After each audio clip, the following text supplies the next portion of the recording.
فضائل و برکات ہیں۔ مصطفیٰ جان رحمت شمع بزم ہدایت صلی اللہ تعالی علیہ وسلم کا فرمان عالی شان ہے کہ جو کوئی شخص مجھ پر ایک بار درود پاک پڑھتا ہے، اللہ تعالیٰ اس پر 10 رحمتیں نازل فرماتا ہے، اس کے 10 گناہوں کو مٹا دیتا ہے اور اس کے 10 درجات کو بلند فرماتا ہے۔ تو سبحان اللہ، ایک درود پاک پر اتنی برکتیں ہیں، تو جو کثرت سے درود پاک پڑھتے ہیں ان کو کتنی برکتیں نصیب ہوتی ہوں گی۔ تو ہم سب کو مل کر کثرت کے ساتھ درود پاک پڑھنے ہیں۔ آئیے مل کر محبت کے ساتھ بآواز بلند درود پاک پڑھ لیں۔ صلو علی الحبیب صلی اللہ تعالی علی محمد صلی اللہ علیہ وسلم۔ میٹھے میٹھے اسلامی بھائیو، آج جو ہمارا بیان کا موضوع ہے کہ رمضان کا استقبال کیسے کیا جائے، رمضان کی پریپریشن کیسے کی جائے۔ دیکھیں، ہمارے گھر پہ جب کوئی مہمان آتا ہے ہم اس کی تیاری کرتے ہیں، اس کے لیے ہم ایک اچھی یوں سمجھیے کہ پریپریشن کرتے ہیں، اور جیسا مہمان ویسی تیاری۔ جس کے لیے دل میں زیادہ محبت ہوتی ہے اس کے لیے ہم زیادہ تیاری کرتے ہیں۔ تو اب ذرا آپ سوچئے کہ ایسا مہمان جو ہماری مغفرت کروانے آ رہا ہے، ایسا مہمان جو ہمیں بخشوانے آ رہا ہے، تو پھر ہمیں اس کے لیے کتنی کوشش کرنی چاہیے۔ تو آج یہاں پر جو ہم حاضر ہوئے ہیں، اللہ کرے کہ ہم رمضان کا صحیح معنوں میں استقبال کرنے میں کامیاب ہو جائیں۔ رمضان اللہ کا احسان ہے۔ رمضان کی اہمیت کو سمجھنے کے لیے یہی کافی ہے کہ پیارے آقا علیہ الصلوۃ والسلام فرماتے ہیں کہ اگر میری امت کو معلوم ہوتا کہ رمضان کیا ہے تو وہ تمنا کرتے کہ سارا سال ہی رمضان ہو۔ سبحان اللہ، مولا علی شیر خدا کرم اللہ تعالی وجہ الکریم کا یہ قول کتنا نرالا ہے۔ آپ فرماتے ہیں اگر اللہ تبارک و تعالیٰ کو اس امت کو عذاب دینا ہوتا تو اس امت کو رمضان اور سورہ اخلاص عطا نہ فرماتا۔ اس کا مطلب کیا ہوا کہ یہ بخشوانے، عذاب سے بچانے کے لیے آ رہا ہے، رحمتیں برسانے کے لیے آ رہا ہے۔ کاروباری لوگ بھی مجھے سن رہے ہوں گے، جس علاقے میں جس اسٹور پر کوئی ڈسکاؤنٹ ہوتا ہے، کوئی اسکیم ہوتی ہے، فائدہ ہوتا ہے، ہم ادھر پہنچ جاتے ہیں۔ رمضان ایک ایسی اسکیم ہے، رمضان ایک ایسا بینیفٹ دیتا ہے کہ احادیث میں یہ مضمون ہے کہ فرض کا ثواب 70 گنا کر دیا جاتا ہے، نفل کا ثواب فرض کے برابر کر دیا جاتا ہے، شیطان کو بند کر دیا جاتا ہے، جہنم کو تالے لگا دی جاتے ہیں، جنت کے در کھول دیے جاتے ہیں۔ روزہ دار کے منہ سے جو اسمیل آتی ہے، جو بو آتی ہے، بعض اوقات ہم کہتے ہیں یار پیسٹ نہیں کر سکے پورا دن، منہ سے اسمیل آ رہی ہے۔ سنیے، یہ اسمیل جو ہے یہ اللہ کے نزدیک مشک کی خوشبو سے بھی زیادہ بہتر ہے۔ اللہ اللہ، ذرا آپ غور تو کیجئے، ہر سجدے پر 1500 نیکیاں دی جاتی ہیں، ہر سجدے پر سرخ یاقوت کا جنت میں ایک محل بنا دیا جاتا ہے۔ اتنی نیکیاں، پھر وہ کتنا بدنصیب ہے جو رمضان میں بھی عبادت نہ کرے، رمضان میں بھی اللہ کو راضی کرنے میں کامیاب نہ ہو۔ روزانہ افطار کے وقت 10 لاکھ گناہگار بخش دیے جائیں، اور جناب ہر جمعے کو جب رمضان میں جمعہ آئے تو ہر لمحے 10 لاکھ گناہگار بخشے جائیں، تو کروڑوں اربوں لوگوں کی بخشش گویا رمضان میں ہونی ہے۔ تو پھر ہمیں اس کی کیسی تیاری کرنی چاہیے، کتنا ثواب کمانے کے بارے میں سوچنا چاہیے۔ لیکن یہاں ایک اور بڑی امپورٹنٹ بات ہے، ایک تو رمضان میں نیکیاں کرنی ہے، دوسرا بڑا کام یہ کرنا ہے کہ ہمیں رمضان میں گناہوں سے بچنا ہے، کیونکہ عادتیں تو ساتھ ہی لگی ہوئی ہیں نا۔ شیطان بند ہے لیکن ہماری اپنی عادتیں، جس کی روز حرام دیکھنے کی عادت ہے، حرام سننے کی عادت ہے، حرام بولنے کی عادت ہے، ایسا تو نہیں ہوگا نا چاند آتے ہی سارے سوئچ آف ہو جائیں گے، وہ عادتیں ساتھ ہی چل رہی ہوتی ہیں۔ غور کیجئے کہ رمضان میں جو گناہ کرتا ہے نا، اس کا عذاب بھی بڑھ جاتا ہے، اس کی پنشمنٹ بھی بڑھ جاتی ہے۔ یہ ایسے ہی ہے کہ کوئی مسجد کے اندر آ کے گناہ کرے تو آپ کہیں گے نا یار خدا کا خوف کرو، مسجد میں ایسا کام کر رہے ہو۔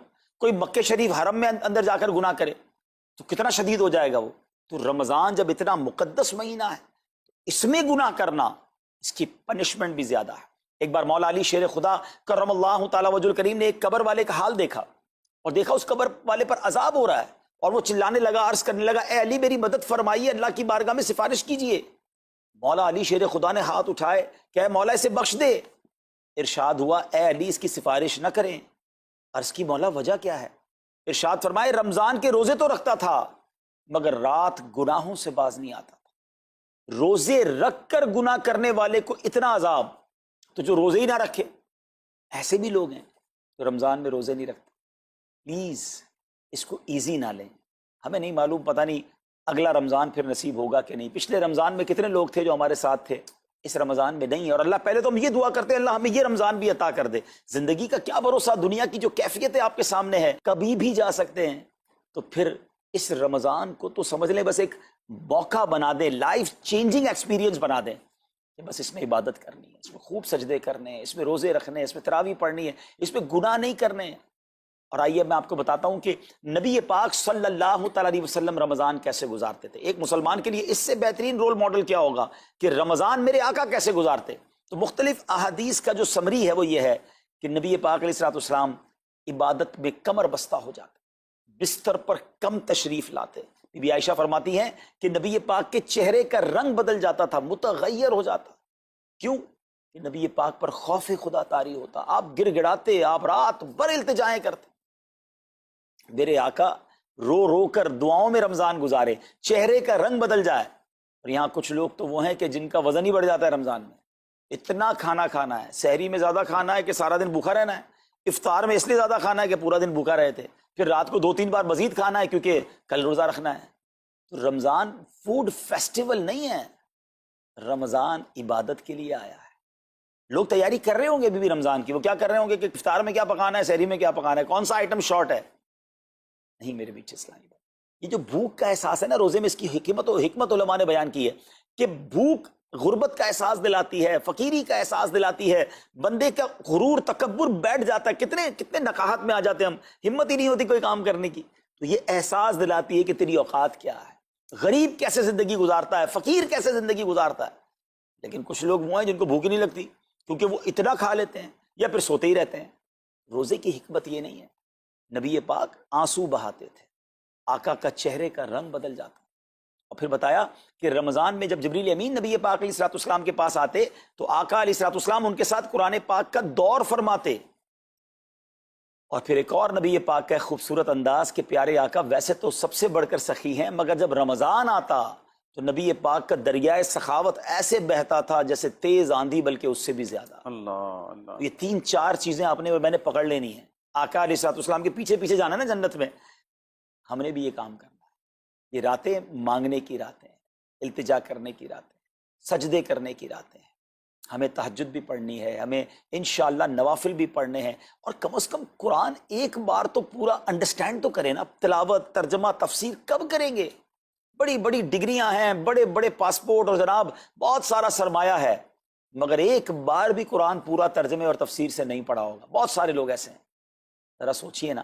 اچھا یہ مہینہ نزول قرآن کا مہینہ ہے, رمضان اور قرآن کو جو خاص نسبت حاصل ہے نا, تو اس مہینے میں قرآن کو پکڑ لیں. آئے ہائے, اللہ کرے رمضان قرآن کے ساتھ گزرے, ہماری صبح قرآن کے ساتھ ہو, ہماری شام قرآن کے ساتھ, ہم قرآن سمجھنے والے بن جائیں. اچھا میں ایک اور بات بتاؤں آپ کو, مہینہ کتنا پیارا ہے. صرف اس مہینے میں قرآن نازل نہیں ہوا, باقی بھی جو 3 آسمانی کتابیں ہیں نا, زبور, انجیل, توریت, یہ بھی رمضان میں ہی نازل ہوئی ہیں. اللہ کریم نے ان تمام مبارک کتابوں کو نازل کرنے کے لیے رمضان کا مہینہ منتخب فرمایا. اتنا مبارک مہینہ ہے, تو ہمیں خوب اس میں تلاوت قرآن کرنی. اور اب دعوت اسلامی نے کتنا آسان کر دیا, تفسیر قرآن عطا فرما دی, صراط الجنان آسان اردو میں, اور پھر جناب اس کو اپلیکیشن پر بھی دے دیا, اس کے PDF بھی جاری کر دیے, ڈاؤن لوڈ کر لیں موبائل میں. اب تو آڈیو تفسیر قرآن بھی آپ کو دے دی. اگر پھر بھی سنیں نہ, پڑھیں نہ, قرآن سے دور رہیں, تو یہ ٹھیک نہیں ہے. پلیز اس رمضان کو قرآن کے ساتھ گزاریے.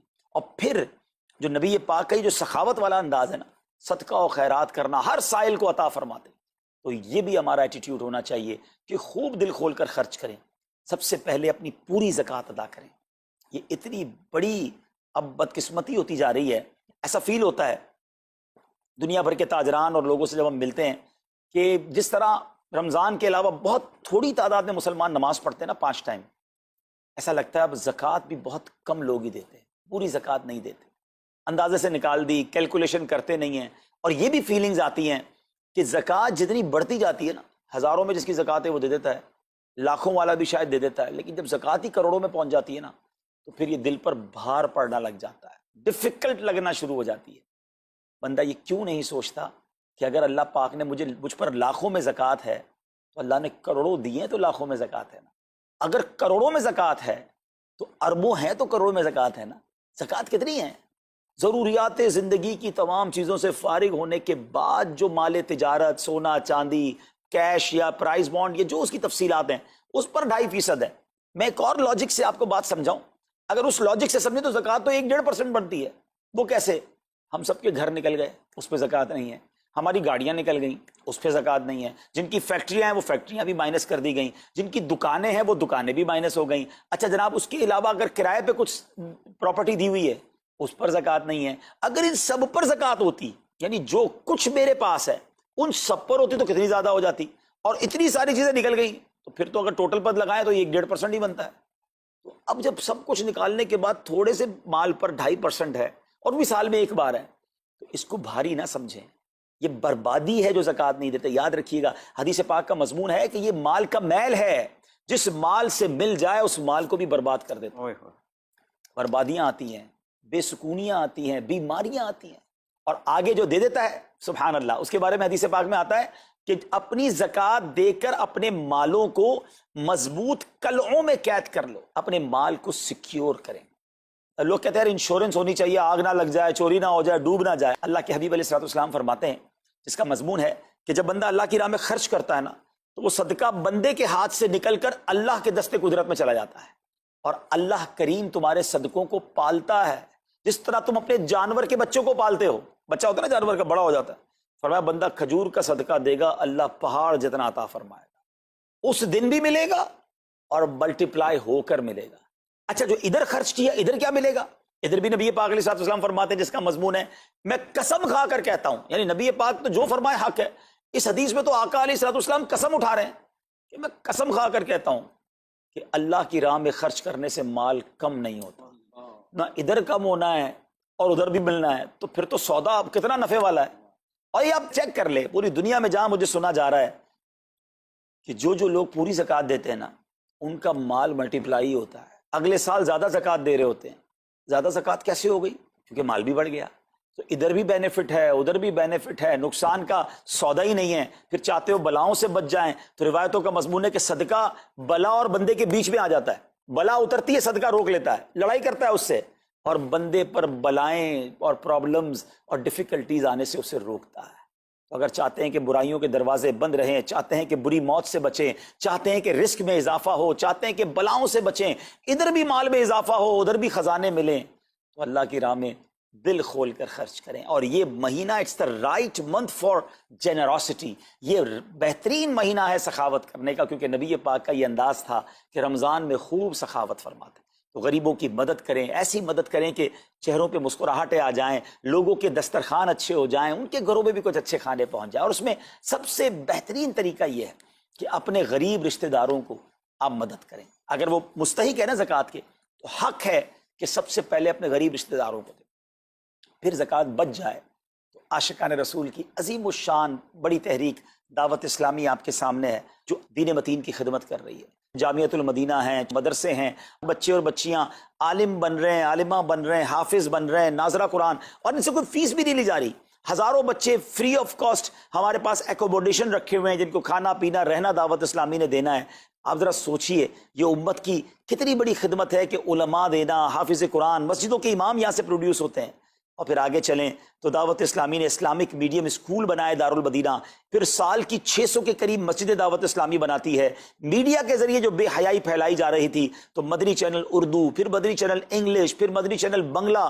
اب بچے مذہبی پروگرام اتنا غور سے نہیں دیکھتے تھے، وہ اپنے بچوں کے آئٹمز دیکھنا چاہتے تھے، تو گناہوں بھرے کارٹونز اور پروگرام سے اور پوئمز سے چھڑانے کے لیے Islamic poems, Islamic cartoons, Islamic بچوں کے پروگرام، تاکہ بچے بھی جو ہے وہ الحمدللہ بچے رہیں. اور اب اس کی کیا زبردست پاپولیرٹی ہے کہ آپ کڈز مدنی چینل کے یوٹیوب چینل پہ جائیں، ہمارا ایک ایک کلپ 10 ملین 12 ملینز میں دیکھا جا رہا ہے. تو کون دیکھ رہا ہے؟ وہ بچے جو گناہوں بھرے کارٹونز دیکھتے تھے اب الحمدللہ اللہ رسول کی باتیں وہاں سن رہے ہیں. پھر آگے چلیں تو دعوت اسلامی جناب یہ دینی کاموں کے ساتھ ساتھ جو ویلفیئر کے کام کر رہی ہے، غریب مسلمانوں کی امداد کا کام، زلزلے اور سیلاب زدگان کی ریسکیو کرنے کا کام، گونگے بہرے نابینا اور معذور افراد کی ریہیبلیٹیشن کا کام، تھیلیسیمیا کے مریضوں کو خون دینے کا کام، 26 لاکھ مسلمانوں کو دنیا بھر میں راشن، کھانا، پانی صرف اس ایک سال میں دعوت اسلامی نے پہنچایا. تو یہ کمال کی آرگنائزیشن ہے. دیکھیں آپ دنیا کی بہت ساری این جی اوز کو جانتے ہوں گے، کوئی مدرسے چلاتا ہے تو مدرسے ہی چلاتا ہے، کوئی مسجد بناتا ہے تو مسجد ہی بناتا ہے، کوئی کھانا کھلاتا ہے تو کھانا ہی کھلاتا ہے، کوئی جناب غریبوں کی مدد تو وہی کام، کوئی ہاسپٹل تو ہاسپٹل. دعوت اسلامی ان ون امبریلا اتنے ساری ڈائیورسٹی کے ساتھ جو دین کی خدمت کر رہی ہے، دنیا میں اس کی مثال نہیں ملتی ہے. لاکھوں لوگوں کو دین بھی سکھایا جا رہا ہے، غیر مسلموں کو مسلمان بھی بنایا جا رہا ہے، بے عملوں کو باعمل بنایا جا رہا ہے، بے پردہ خواتین کو با پردہ بنایا جا رہا ہے، بے نمازیوں کو نمازی بنایا جا رہا ہے، ماں باپ کے نافرمان فرما بردار ہو رہے ہیں، شراب اور نشے کے عادی چھوڑ کر نمازی بن رہے ہیں، تو جہاں مریض ہیں ان کو خون بھی دیا جا رہا ہے، گھر میں بیٹھ کر میڈیا کے ذریعے اور سوشل میڈیا کے ذریعے لوگوں تک دین پہنچایا جا رہا ہے۔ تو یہ کمال کی ڈائیورسٹی ہے۔ تو میں تو سچ بتاؤں، یہ جملہ کہا کرتا ہوں کہ میرے اور آپ کے پیسوں کا نصیب ہے کہ وہ دعوت اسلامی میں لگ جائے۔ تو یہ آپ آگے بڑھیے اور دین کے اس کام میں مزید حصہ ملائیے۔ خاص طور پہ فار ایسٹ میں آپ دیکھ لیں، کوریا میں، ہانگ کانگ میں، اور جناب یہ سری لنکا میں، تھائی لینڈ میں، ملیشیا میں، کتنے جاپان میں، کتنے ملکوں میں دعوت اسلامی کام کر رہی ہے اپنی اپنی بساط کے مطابق۔ اور لیکن ابھی مزید ادارے بنانے، ہمیں ان ملکوں میں بھی بنانے، ان ملکوں میں بھی آگے بڑھنا ہے۔ تو اگر آپ بھی چاہتے ہیں کہ میرے آقا کے عشق کا پیغام، سنت رسول کا پیغام، مسلک اعلی حضرت کا پیغام، نبی پاک کے دین کا پیغام پوری دنیا میں پھیلے، تو وی ہیو ٹو سپورٹ دعوت اسلامی، نہ صرف فائنینشلی، پریکٹیکلی بھی۔ ہمیں آپ بھی چاہیے، خود حصہ ملائیں نا۔ سیدنا عثمان غنی رضی اللہ تعالیٰ عنہ نے صرف مال نہیں دیا تھا، آپ پریکٹیکلی بھی نبی پاک کے ساتھ شریک ہوتے تھے نا۔ تو آپ اپنے عطیات بھی دیں، اور دنیا کے جن ملکوں میں آپ مجھے سن رہے ہیں، وہ دعوت اسلامی والوں کے دستوں بازو بنے۔ کمزوری کہاں نہیں ہوتی، ہاں ہمارے گھر میں کمزوری ہوتی ہے، ہم سب مل کر کام کریں گے تو کمزوریاں بھی دور ہوں گی اور ترقی آ جائے گی، اور ہمیں اس کا ثواب بھی ملے گا۔ تو آج میں دنیا بھر میں جہاں مجھے دیکھ رہے ہیں، پلیز اچھی نیتیں کریں۔ اچھا ایک بات اور سن لیں، ہم بعض اوقات کیا سوچتے ہیں کہ ہمارے ملک کا خرچہ مثال کے طور پہ $20,000 ہے، وہ ہم لوگوں نے کر لیا، اب اور چندے کی کیا ضرورت ہے؟ دعوت اسلامی کسی ایک ملک کی نہیں ہے، انٹرنیشنل دعوت اسلامی کے لیے سوچیں۔ دنیا میں جہاں بھی دین کا کام ہو رہا ہے وہ میرا ہے، یہ میں اپنے ملک اور اپنی سٹی کے بارے میں سوچوں گا تو شاید میں بڑا کام نہ کر سکوں۔ آپ کو تو موقع مل رہا ہے انٹرنیشنلی مدنی کاموں میں اپنا حصہ ملائیں، تو دعوت اسلامی کو دل کھول کر سپورٹ کریں۔ ہم انشاءاللہ جتنے عطیات بڑھیں گے، انشاءاللہ مزید مدنی کام بڑھانے کا ارادہ رکھتے ہیں۔ اللہ کریم اپنی بارگاہ میں ہم سب کا جمع ہونا قبول فرمائے اور دل کھول کر خرچ کرنا نصیب فرمائے، اور اس رمضان کو ہماری مغفرت کا ذریعہ بنا دے۔ اس رمضان کو نبی پاک علیہ الصلوۃ والسلام کے نقش قدم کے مطابق چل کر گزارنے کی توفیق عطا فرمائے۔ صلو علی الحبیب صلی اللہ تعالی علی محمد صلی اللہ علیہ وسلم۔ بس رمضان کی سب سے بڑی تیاری کیا ہے کہ اپنے دلوں کو صاف کر لو پہلے سے، کہ جس دل میں نفرت ہو، بغض ہو، کسی کے لیے غصہ ہو، کسی کے لیے کیا کیا جذبے ہوں، دل صاف کرنا۔ ہمارے گھروں میں روزانہ جھاڑو ہوتا ہے، یہاں مدرسے میں روزانہ صفائی ہوتی کہ نہیں ہوتی؟ چونکہ دنیا کی اصل گندگی ہے تو جھاڑو ہاتھ سے نہیں چھوٹ سکتا۔ حرم شریف میں دیکھا کیسے چاروں طرف خدام پھر رہے ہوتے ہیں برش لے کر۔ تو دل پہ غبار ایسے آتا ہے جیسے صحن میں غبار آتا ہے، دل پہ گندگی ایسے آتی ہے جیسے صحن میں آتی ہے۔ تو ہم نے نظام بنایا ہوا ہے، لوگ وہ کر رہے ہیں، وہ روزانہ جھاڑو دیتے ہیں۔ تمہارا دل ایک آنگن ہے، ایک صحن ہے، اس میں بغض، نفرت، حسد، پتہ نہیں کیا کیا گندگیاں آئیں گی اور آتی رہیں گی۔ بچوں ایک کام کرو، جھاڑو پکڑ لو، صاف کرو۔ یا اللہ معاملہ تجھ سے کرنا ہے، لوگوں سے نہیں۔ کسی نے برا کہا، کسی نے غیبت کی، کسی نے گالی دی، کسی نے دھکا دیا، کسی نے حق مارا، کسی نے کچھ کیا، یا اللہ تیرے سپرد، میں نے اپنے دل کو سب سے صاف کیا، میں نے اپنے دل کو سب سے صاف کیا۔ یہ اتنی بڑی عبادت ہے کہ بڑے بڑے نفلوں والے، تہجد والے، حج عمرے روزے والے تمہیں نہیں پکڑ سکیں گے، کیونکہ اس کا کرنے والا دنیا میں کوئی نہیں۔ نفل پڑھنے والے تو بے شمار ہیں، عمرے کرنے والے بے شمار ہیں، علماء بے شمار ہیں، حاجی بے شمار ہیں، سخاوت کرنے والے بے شمار ہیں، لیکن اس ٹکڑے کو صاف کرنے والا لاکھوں میں ایک بھی نہیں ہے۔ مشکل کام ہے، آپ یہ سیکھ لیں، صاف کرو، صاف کرو، صاف کرو۔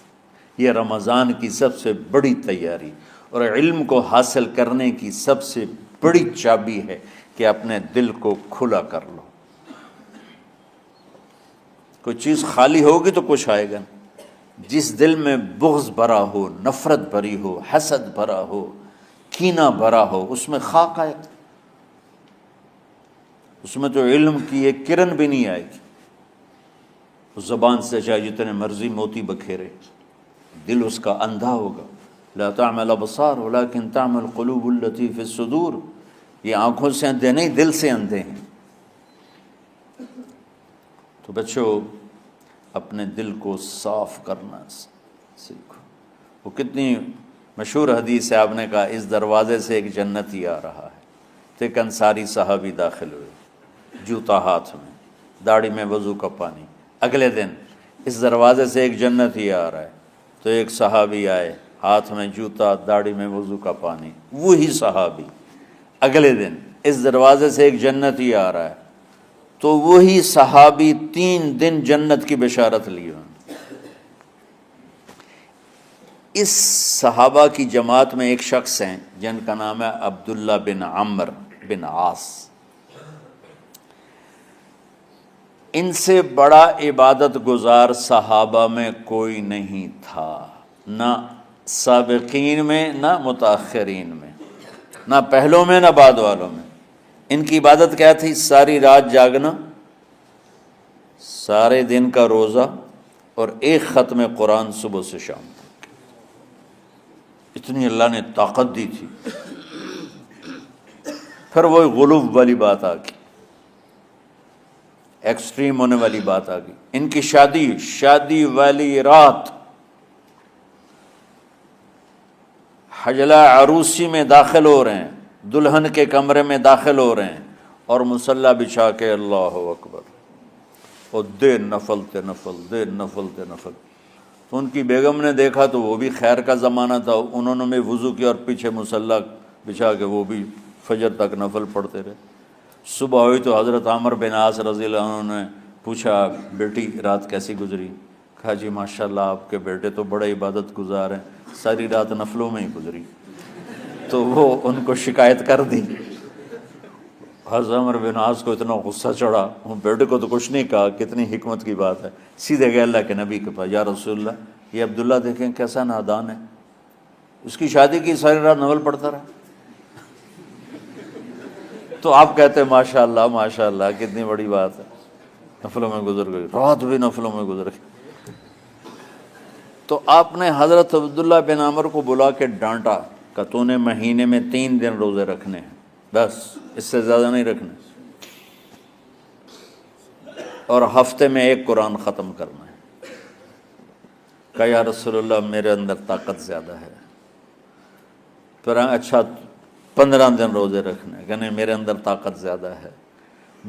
آپ اس کو تھوڑا تھوڑا کر کے گھٹاتے رہے، اور وہ ہر دفعہ نہیں یا رسول اللہ میرے اندر طاقت زیادہ ہے. تو آخر میں آپ نے کہا اچھا چلو صوم داؤدی پہ آ جاؤ، 1 دن روزہ رکھو، 1 دن افطار کرو، اور 3 دن سے پہلے قرآن ختم نہیں کرنا. تو آپ نے اس کو پیچھے کیا.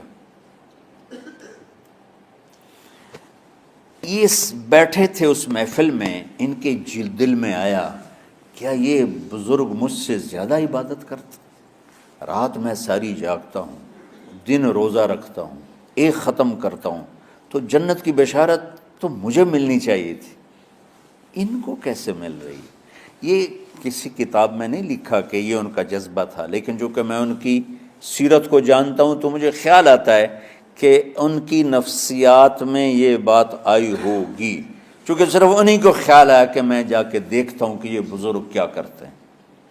تو ان کے پاس پہنچ گئے، چاچا ذرا، وہ ادھیڑ عمر تھے، چاچا وہ میرے ابا تھوڑے ناراض ہیں تو کچھ دن آپ کے پاس گزار لوں. کا بیٹا بسم اللہ آ جاؤ.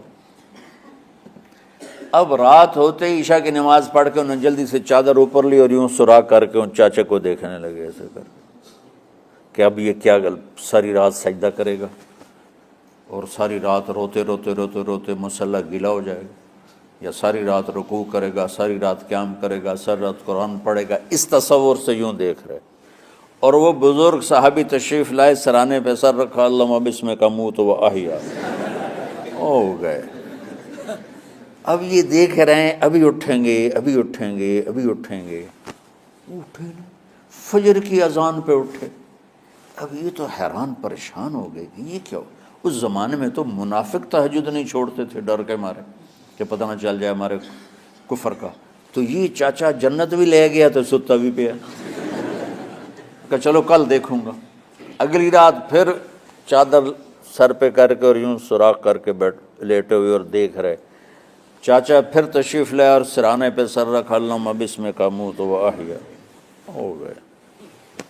فجر کی اذان پہ اٹھے.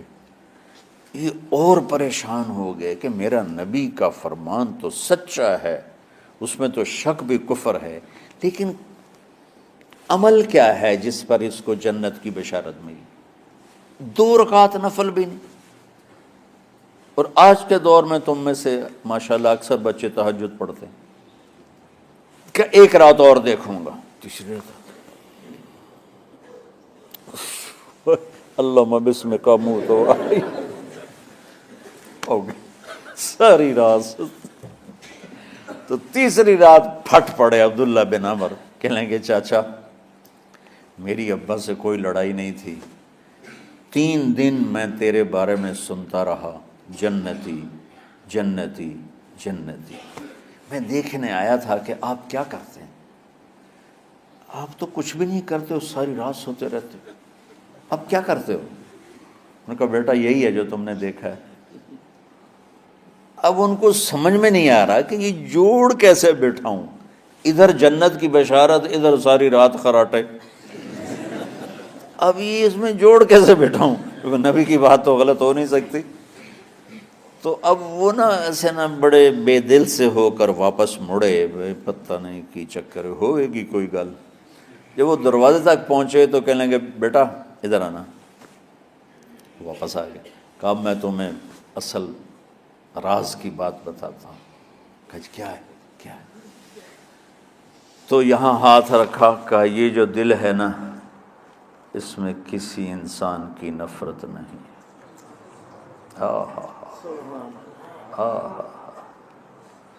اور جب اللہ کسی کو رزق دیتا ہے، عزت دیتا ہے، مجھے کبھی حسد نہیں ہوا، مجھے خوشی ہوتی. تو عبداللہ بن عمر نے کہنا تھا ہاں یہ بات ہے، نہیں، انہوں نے کہا ہاذا ہوا، اچھل کے کہنے لگے ہاذا ہوا، ہاں ہاں ہاں ہاں یہی ہے یہی ہے یہی ہے. پھر کہنے کہ چاچا پر یہ میرے بس کا نہیں ہے، کون کرے گا یہ؟ اتنے بڑے آدمی ہو کر کہہ رہے ہیں کہ یہ میرے بس کا نہیں. تو بچوں، دنیا میں جنتی بننا ہے اور علم اللہ سے لینا ہے تو اسے صاف کر دو سب کی نفرت سے. اس نے مجھے یہ کیوں کہا، اس نے مجھے یوں کیوں دیکھا، اس نے میرے بارے میں یوں کیوں کہا، اس نے میرے بارے میں یہ کیوں لکھا. جس کی تعریف ہوتی میری کتنی برائی ہوتی. صرف تعریف تو نہیں ہوتی، بھرا پڑا سوشل میڈیا مجھے گالیاں دیں.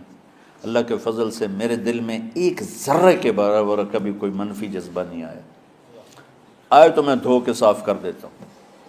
یا اللہ میں نے اپنے دل کو صاف کیا، میرا معاملہ تیرے ساتھ ہے، کسی کے ساتھ نہیں. یہی آپ رمضان کی سب سے بڑی تیاری، علم کے حاصل کرنے کا سب سے بڑا ہتھیار آپ کو یہ نہیں ہے کہ تمہیں کتابیں یاد ہو جائیں، تمہیں اشعار یاد ہو جائیں. تو ساری امت سے کہتا ہوں رمضان کا استقبال کرو دلوں کو صاف کر کے، نفرتوں کو مٹا کے. مذہبی نفرت، دنیاوی نفرت، رشتوں کی نفرت، بول چال کی نفرت، سیاست کی نفرت، لین دین کی نفرت، ان سب سے اپنے دل کو صاف کرو تاکہ رمضان میں اللہ نے علم اتارا، اللہ تعالیٰ آپ کو علم عطا فرمائے. اور باقی لوگ جو عام دنیا میں زندگی گزار رہے ہیں ان کے دلوں میں اللہ رمضان کا نور اتارے اور اپنے اور ہدایت کا نور اتارے. یہ سب سے بڑی تیاری ہے اس کی. اور کسی سے گلہ ہے، غصہ ہے، ناراضگی ہے، کسی سے بولتے نہیں ہو، ابھی سے شعبان آ چکا ہے، آپ شعبان سے رمضان کی تیاری شروع فرما دیتے تھے. تو اس کی تیاری کیا ہے؟ وہ دلوں کو صاف کرو، معاف کرو، معافی مانگو. تمہارا قصور نہیں پھر بھی معافی مانگ لو، دلوں کو صاف کرو. اور اپنے اور اللہ سے سخاوت مانگو کہ اللہ کو سخی بھی پسند ہے اور صاف دل والا بھی پسند ہے.